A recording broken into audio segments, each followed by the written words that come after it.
वसुधा today episode में क्या कुछ होने वाला है, आज का एपिसोड रिव्यू। वसुधा ने वो कर दिखाया जिसकी किसी ने उम्मीद नहीं की थी। चौहान खानदान को पहली बार एहसास हुआ कि चुप रहने वाली लड़की जब जवाब देती है उनकी नींद उड़ जाती है। वसुधा टुडे एपिसोड रिव्यू। की को चौहान खानदान कमजोर समझ रहा था, आज उसी वसुधा ने पूरे घर की बोलती बंद कर दी। भाई साहब, आज के एपिसोड में ऐसा पल आया कि चंद्रिका सिंह चौहान भी कुछ सेकंड के लिए हिल गई, क्योंकि पहली बार वसुधा ने सीधे आंखों में आंख डालकर पैसों की मांग कर दी। और इधर देव बाबू का चेहरा ऐसा हो गया जैसे किसी ने उनके दिमाग का वाईफाई बंद कर दिया हो। लेकिन रुकिए, असली खेल अभी बाकी है। संतोष ने जो चाल चली है वो सिर्फ शुरुआत है। अब वसुधा पहले वाली सीधी सादी लड़की नहीं रही, अब वो हर अपमान का हिसाब लेने वाली है। और आने वाले एपिसोड में करिश्मा फिर से भागने वाली है, देव बाबू अपना सबसे खतरनाक जाल बिछाने वाले हैं, और चौहान हाउस में होने वाली है वसुधा की धमाकेदार वापसी। लेकिन दोस्तों, जिंदगी भी यही सिखाती है, जब इंसान को बार बार दबाया जाता है तो एक दिन वही इंसान पहाड़ बनकर खड़ा हो जाता है। तो बताओ, क्या वसुधा अब चौहान परिवार को पूरी तरह बदल देगी?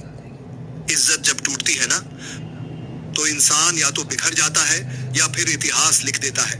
और आज वसुधा इतिहास लिखने निकली है। भाई साहब, आज का एपिसोड देखकर ऐसा लगा जैसे शांत नदी अचानक तूफान बन गई हो।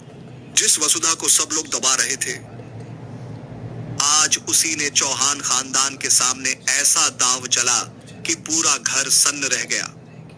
वसुधा का बदला हुआ रूप आज पहली बार वसुधा डरती हुई नहीं बल्कि लड़ती हुई दिखाई दी। चंद्रिका सिंह चौहान के सामने खड़े होकर उसने सीधे पैसों की मांग कर दी। पूरा चौहान परिवार ऐसे देख रहा था जैसे किसी ने जमीन खींच ली हो। देव बाबू के चेहरे पर साफ दिख रहा था कि उन्हें यकीन ही नहीं हो रहा, ये वही वसुधा है।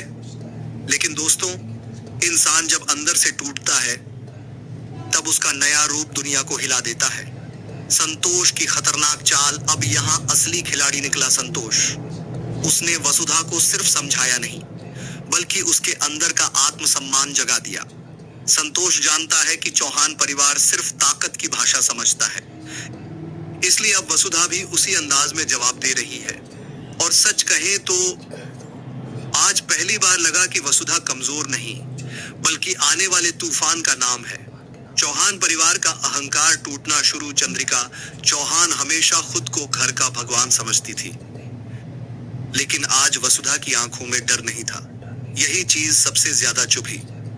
आउट हाउस वाला अपमान, घर से दूर करना, बार बार नीचा दिखाना, अब हर चीज का हिसाब शुरू हो चुका है।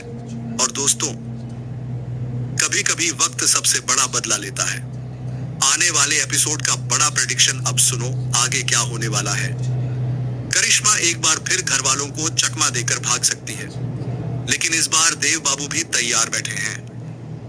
वो मिस्टर मित्तल यानी प्रभात चौहान के जरिए ऐसा जाल बिछाएंगे जिसमें करिश्मा खुद फंस जाएगी। पेपर साइन करवाने का गेम शुरू होगा और यहीं से कहानी में बहुत बड़ा ट्विस्ट आएगा। लेकिन सबसे बड़ा धमाका तब होगा कि चौहान हाउस में वापसी होगी, और इस बार वो नौकरानी बनकर नहीं बल्कि सम्मान के साथ लौटेगी। देव और वसुधा का रिश्ता, मुझे लग रहा है कि आने वाले एपिसोड में देव बाबू अंदर ही अंदर बदलना शुरू करेंगे, क्योंकि अब उन्हें समझ आने लगा है कि वसुधा सिर्फ दिल से नहीं हिम्मत से भी अमीर है। लेकिन तलाक वाला ट्रैक भी धीरे धीरे शुरू हो सकता है, और यहीं से शो में प्यार, दर्द और अहंकार की सबसे बड़ी लड़ाई देखने को मिलेगी। किसी इंसान को इतना मत दबाओ माई कि वो एक दिन तुम्हारे सामने खड़ा होकर तुम्हारा घमंड तोड़ दे। आज की वसुधा वही कहानी बन चुकी है। अब देखना ये है कि क्या चौहान परिवार झुकेगा, क्या देव बाबू सच समझ पाएंगे, या फिर यह लड़ाई पूरे घर को बर्बाद कर देगी। कमेंट करके बताओ, आप टीम वसुधा में हो या टीम चौहान। तो गाइस, क्या लगता है आपको वसुधा में क्या कुछ होने वाला है? क्या वसुधा को कोई खुला चैलेंज दे रहा है या वसुधा को मारने की धमकी दे रहा है? क्या वसुधा लड़ पाएगी सिस्टम से या चौहान परिवार में वापस आ जाएगी? क्या कुछ होगा नए आने वाले ट्विस्ट में, बहुत बड़ा अपडेट आने वाला है। अगर आपको रिव्यू पसंद आए तो वीडियो को लाइक करना, शेयर करना, फॉलो करना और मिलते हैं नई जानकारी नए रिव्यू के साथ। तब तक के लिए स्वस्थ रहो, मस्त और मेरे साथ ही जुड़े रहना। तब तक के लिए बाय।